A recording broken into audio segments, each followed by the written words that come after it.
Hi, I'm Doug Mattingly, and I'm a Doctor of Musical Arts student in studio guitar at the University of Southern California's Thornton School of Music. And I'm here to tell you that music students are unprepared for music careers in the modern world. Wait, what? Music students are unprepared for music careers in the modern world. This is a bummer, man. It is a bummer, dude. And what about 10 years from now? 20, 30 years down the line, will we even need songwriters and film composers in the future? Or will the movie's director be able to order it up from an AI music robot? Here is the action comedy orchestral score you requested. You know what? Let's not even think about that right now. As I mentioned a moment ago, I'm a studio guitar student. Studio guitar is a performance degree situated within the contemporary music division, which also happens to include jazz studies, music industry, music technology, popular music, and screen scoring. Now, I mention the relationship here because I probably won't be talking very much about the graduates of these programs in this podcast. As you may be inferring from the names of the programs alone, they are endeavoring to prepare their students to interface with the 21st century world of music. This from the Studio Guitar webpage. The innovative and groundbreaking program strongly emphasizes jazz and popular music skills and techniques while providing a foundation in classical training. Alumni include performing and recording artists, top touring side players with major recording artists, studio musicians, composers for film, television, and other media, e-learning consultants and curriculum designers, authors, members of classical ensembles, music supervisors, and world-renowned teachers and professors of music. Now, I'm not here to tout USC's programs or those of any other school or conservatory. Because are these programs perfect? Of course not. No program is. There are always politics to consider, long-standing musical and music education tradition, culture and practice, a music school or conservatory's reputation and history. And even without all the extra musical noise, educators can't possibly know what the future will hold in terms of technology, global markets, how music distribution systems, and even things like intellectual property laws may look 20 years from now. So, who am I talking about? And what is a music educator to do? What do we teach and how do we teach it? And who gets to decide? These and other pressing questions are the topic of this episode. And recall my argument from a couple minutes ago. Music students are unprepared for music careers in the modern world. Exploring the solution to this problem is a matter of philosophy. Whether articulated as such or not, all areas of our lives run on some kind of underlying philosophy. Our discussion today focuses specifically on a philosophy of education, or philosophies as the case may be, and more specifically on a philosophy of and for music education. Operationalize. Okay, so operationalizing. What are we talking about? This is how we establish the framework to support our argument and the premises that follow. Merriam-Webster, the dictionary folks, provide a few useful definitions of philosophy for our undertaking today. 1. An analysis of the grounds of and concepts expressing fundamental beliefs. 2. A system of philosophical concepts. 3. A theory underlying or regarding a sphere of activity or thought. And finally, the most basic beliefs, concepts, and attitudes of an individual or group. During this exploration, we'll look at some ideas about music education at the undergraduate level, touching in some way or another on each of these definitions. But first, let's ask the question that will be at the core of this inquiry. What are the essential skills of a 21st century musician? I put this question to a group of my colleagues, all experienced music teachers at the undergraduate level. This was just an informal survey conducted over email. I placed their responses in categories, as you'll see, but this is what they had to say. Under musicianship, good sight reader, ability to play in a variety of genres, a good ear, a sense of rhythm, still practicing and learning when needed. In the technology category, knowing how to use 4-score on a tablet with a pedal page turner, good communication skills along all main lines, email, text, phone, in-person, Zoom, FaceTime, multitasking, technology know-how, under art and craft and attitude, creativity, discipline and persistence, a love of music, and finally the human-to-human stuff. Excellent people skills / networking skills, fun and open in collaboration, kindness, humor, humility. Okay, so those go from sweeping personality traits and human virtues to product-specific recommendations. We'll see as we get into this discussion how some prominent music education philosophers, educators, and practitioners agree with much of that. And a few even have some good ideas about making those tangible in the classroom.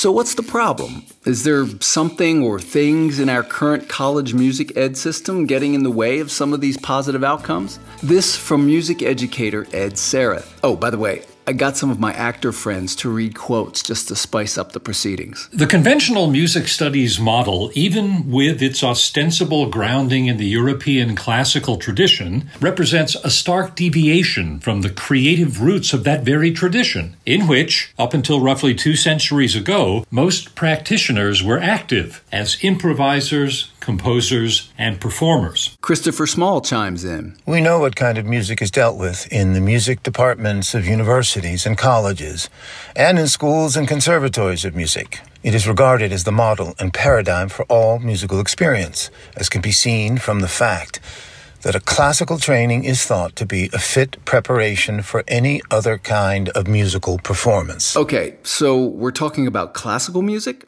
And who are Ed Sareth and Christopher Small? First, Small, since he kind of kicked off much of this discussion 25 years or so ago. Christopher Small was a musician, educator, lecturer, and author. He died in 2011, who is most well known for his influential 1998 book, Musicking. That's spelled M-U-S-I-C-K-I-N-G, where he famously offers this definition of the verb. To music is to take part in any capacity in a musical performance, whether by performing, by listening, by rehearsing, or practicing, by providing material for performance, what is called composing, or by dancing. We might at times even extend its meaning to what the person is doing who takes the tickets at the door, or the hefty men who shift the piano and the drums, or the roadies who set up the instruments and carry out the sound checks, or the cleaners who clean up after everyone else is gone. They too are all contributing to the nature of the event that is a musical performance. Well, I don't know if everyone who moves a piano or sets up a drum kit is a man, or is hefty necessarily, but I appreciate the visual.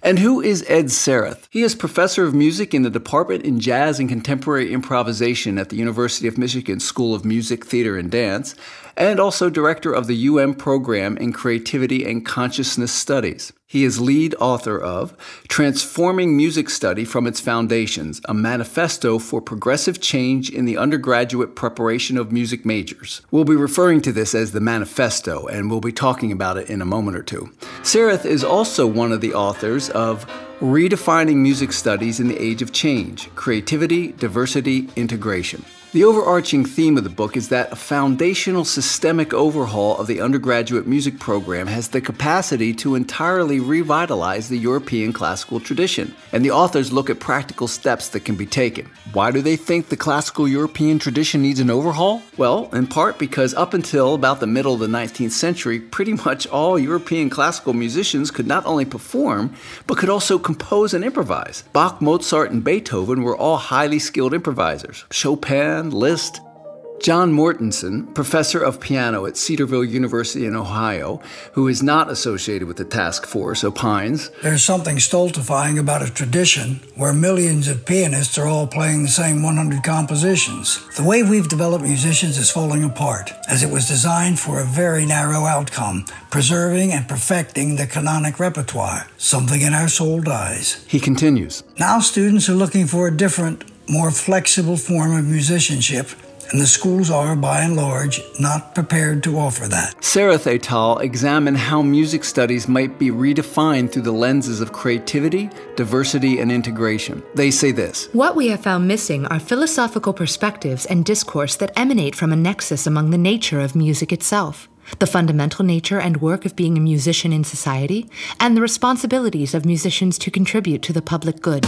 Now, what I'm looking at is a political question about what we should teach and how we should assess. The implications of the answer have entirely practical applications to pedagogy, and more important, to students' successful preparation for careers, not to mention the experience they and we have as creative people. By the way, I'm not here to bash classical music education. Also, I know you can't see it, but I'm air quoting the word classical, and that's because many of my friends and colleagues who are concert pianists, orchestral players, opera singers, or who, in one capacity or another, perform, compose, and or conduct music of that Western European tradition would rather not be called classical musicians, just musicians. You got it. Anyhow, this isn't about coming down on the conservatory or advocating for replacing Bach with Bachman-Turner Overdrive or Beethoven's Fifth with a fifth of Beethoven. It's about uncovering useful models for preparing undergraduate music students for professional life in the modern world. Look, in some ways, I could be talking about jazz, given its institutionalization over the past 40 years or so. And certainly, even with all the jazz training I've had, I've spent most of my career performing, composing, and even teaching music that one might call commercial music or popular music. I've written my share of jazz compositions, but I've written far more pop and rock songs, played guitar on more pop music records and demos, played in pit orchestras for musicals, and composed for video, narrative film, and even jingles for podcasts. And not just this podcast. But is there something or some things that say training in jazz can give students that can prepare them for other genres, styles, musical contexts? Ed Sarath thinks so.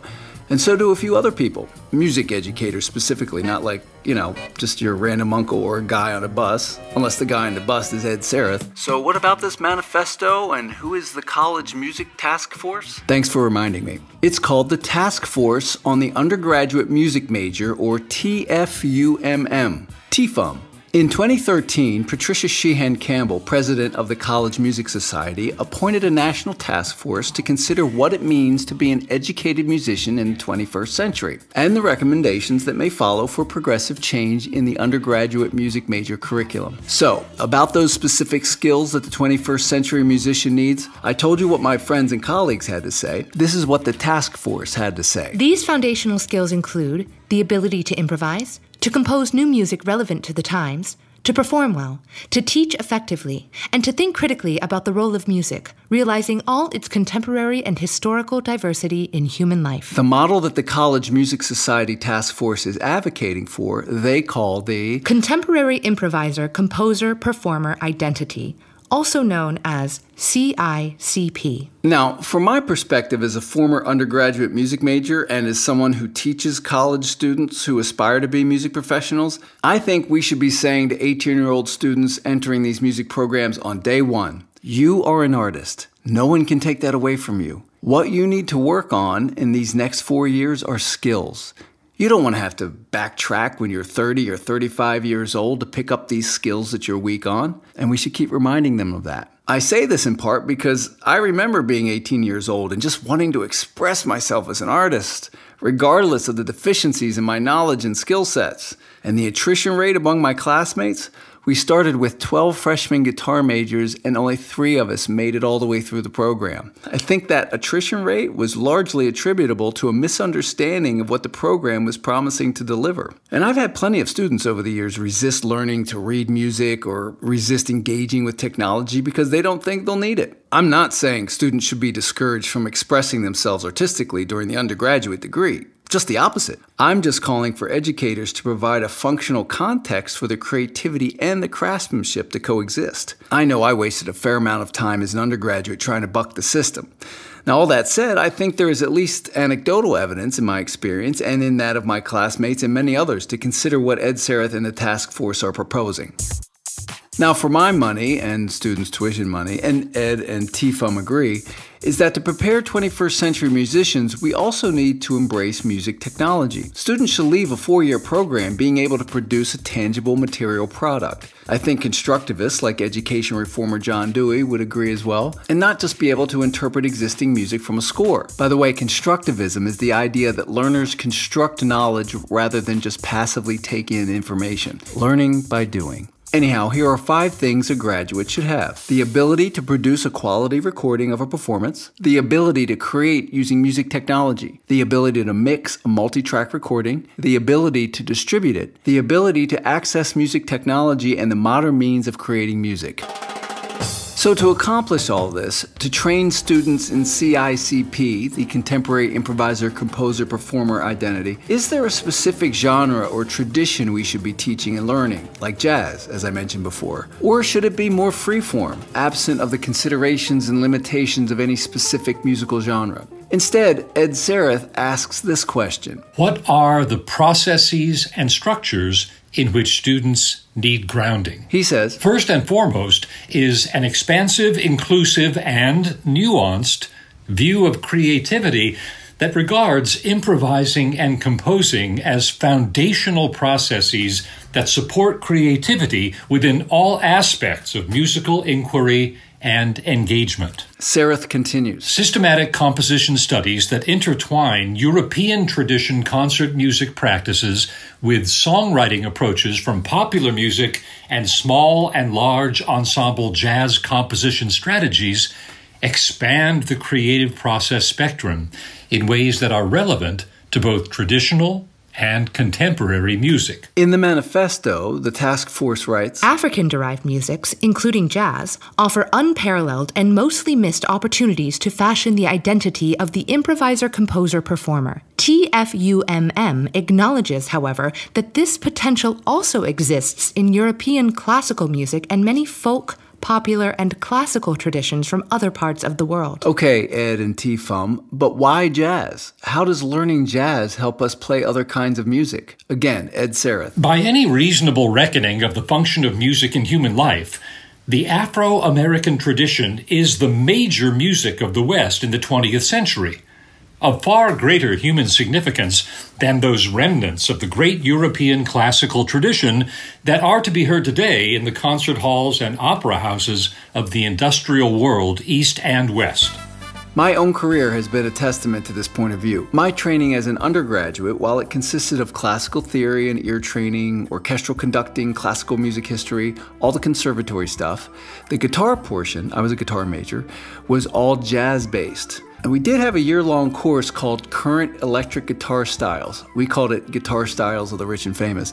That covered rock and pop music guitar techniques, repertoire, and tones, starting with Scotty Moore, Elvis Presley's guitar player. I remembered that at the conclusion of that course, our teacher, who made much of his living playing in the recording studios of Los Angeles, told us that if we could play popular music, we would be able to make a living. Not jazz, mind you, but rock, R&B, pop, country. So does being able to play jazz automatically give you the ability to be a great rock, country, or R&B musician? No, it doesn't. But keep in mind that all those popular music styles I just named have the large part of their grounding in black music. And as Ed Sareth points out, it is the processes and structures that learning jazz provides a student that allows them to code switch, as it were, to other genres and styles of music. I can tell you that being able to play any number of scales and arpeggios over a G7 chord, for instance, again, in the jazz context, will give you a deep, deep understanding of harmony. You could play an A-flat melodic minor scale, a D melodic minor, a G, B-flat, or even D-flat pentatonic scale, a G half-step diminished scale, B-flat triad, and the list goes on. Now when you're playing that country boogie blues, you've got a lot of creative options.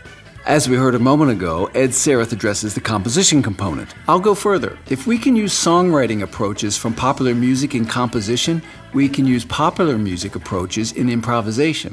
I will say, of course, that there is a level of difficulty taken into consideration when learning to improvise jazz. This has a lot to do with harmonic complexity, both on a chord-per-chord basis and in terms of chord progressions or changes, as they're known in the jazz business. It often has to do with very fast and very slow tempos, both of which can be challenging for different reasons. Most young players who have come to jazz since the beginning of the rock and roll era starting in the 1950s come from popular music first. And let's not forget that jazz was once popular music. Many jazz standards are pop tunes, songs from Disney movies, and now even some Beatles songs are considered standards. While there have been some infamous showdowns in the annals of music education philosophy over which approach is right and which approach is wrong, I'm going to take the high road, to mix metaphors, and focus on where there is agreement. Music scholars David Elliott and Marissa Silverman call for a focus on the why, what, how, where, when of effective democratic and civic education in, about, and through music performing, improvising, composing, arranging, and conducting/leading music musically. Educator and supposed arch-rival Randall Alsop asks, have we refused the right to be noisy, a right to assemble and reassemble the codes that shape life and living, a right to repair the still differentiated roles of musician, performer, and composer? Elliott and Silverman speak of expressively and creatively performing, improvising, composing, arranging, recording, engineering, scoring, and producing, using all forms of technology. Alsop offers, improvisation, in my mind, is about finding something out as much as expressing something learned. A popular music laboratory would be centered on composing as much as on learning repertoire and following rules. And let's not forget that the music business runs on songs and compositions. And while in every genre of music there are skills that are specific to that genre, being fluid in the processes of improvisation and composition as music-making tools, not to mention how those genres interface with music technology, makes entering new musical worlds that much more effortless. Or at least lightens the workload a little bit.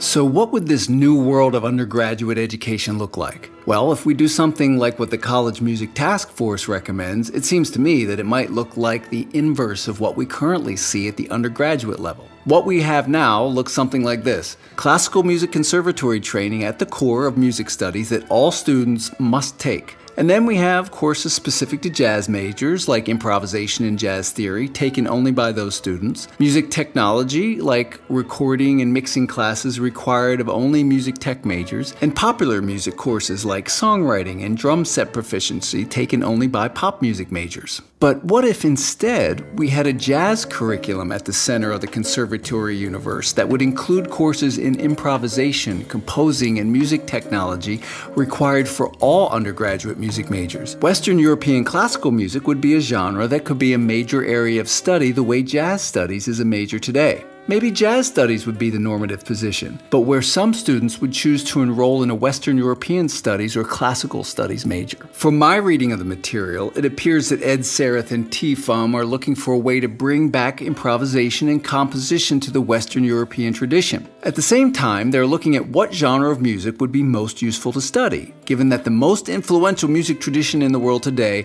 is Afro-American music. Is it completely utilitarian? No, not entirely, but it does allow musicians to engage with the music world as it actually is in the most effective manner. And the study of jazz yields strong technical, oral, and theoretical lessons. Our friend Randall Alsop asks, how might we open our public school classrooms to a greater diversity of students in music? How might we open the music we study to a greater diversity of methods and ways of knowing? Ed Sarath. Creativity enables access to dimensions of musical experience in which boundaries dissolve between theory, history, and performance, and areas typically excluded or marginalized, such as aesthetics, cognition, culture, and consciousness/spirituality. If we take, at least in part, this point of view, we can easily see that by exploring music from different traditions, or even using a specific tradition like jazz or Black American music in general, that has such an enormous reach throughout the world, we can address inclusivity in our teaching and learning. Now that jazz has been accepted into the conservatory, mostly, I will caution here about making jazz or any other kind of music into a museum piece. Now, here's a big thing jazz has going for it. Even though students of jazz learn standards and even transcribe the improvised solos on those standards, most of which are decades old, when a musician improvises, there's just no way around the reality that that is happening in this moment. I'll give Ed Sarath the last word. The time has come to move beyond embellishing the conventional, interpretive-based pedagogical and aesthetic center in the field and to restore the creative foundations of human art, making as the guiding vision for musical development. And to have some fun. Thanks to all the actors who helped bring this podcast to life. Rich Perloff as Ed Sarath, Mark Piatelli as Christopher Small, Branda Locke as the voice of TFUM, Daniel Galley as Randall Alsop, Melissa Branzell as Elliot and Silverman, and Douglas Mattingly Sr. as John Mortensen. I'm closing out here with a piece that I wrote that is equal parts jazz, blues, and rock with a dollop of country. All recorded in my home studio, then uploaded to YouTube. You can see the video at dougmattingly.com. I'm Doug Mattingly. Thanks for listening.